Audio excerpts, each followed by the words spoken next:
আমার স্বপ্ন ছিল একজন মাদ্রাসা স্টুডেন্ট হিসেবে আমিও তাদের মতন ইংলিশে কথা বলবো। কিন্তু একজন মাদ্রাসার স্টুডেন্ট এবং হাফেজ হওয়ার কারণে এটা আমার জন্য সম্ভব হয়ে ওঠেনি। আমি প্রাউডলি বলতে পারি যে আমি একজন স্টুডেন্ট ইংলিশ থেরাপির এবং আমি ইংলিশে কথা বলতে পারি। You can see here is the results of this achievement.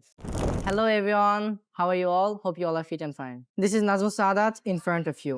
Actually, I am very delighted today because today is my last day of English therapy journey, and also today is our farewell day. And during farewell day, you can see I have achieved so many gifts from English therapy, and today I would like to share how was my English therapy journey. Basically, আমি একজন মাদ্রাসার student যে student Barishal থেকে এসেছে।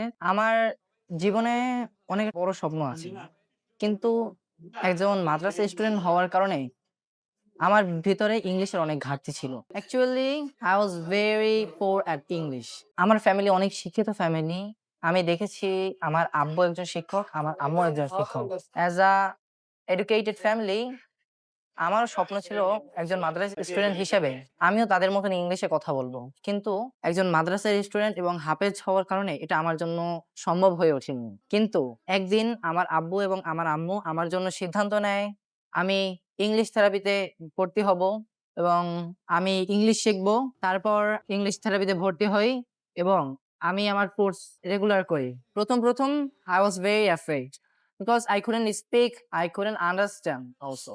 But I practiced more and more day. এমনও রাত ছিল যে রাতে অনেক ইংলিশ প্র্যাকটিস করছি, অনেক চর্চা করছি। শিক্ষকরা যেরকম বলছে আমি ওরকম মানছি। And you can see here is the results of this achievement. আলহামদুলিল্লাহ এই জার্নিটা খুবই ভালো ছিল এবং আমি প্রাউডলি বলতে পারি যে আমি একজন স্টুডেন্ট ইংলিশ থেরাপির এবং আমি ইংলিশে কথা বলতে পারি। আমি নিজের বিশ্বাস অর্জন করেছি যে আমিও ইংলিশে কথা বলতে পারবো। ওভারঅল আমার জার্নিটা খুবই সুন্দর ছিল।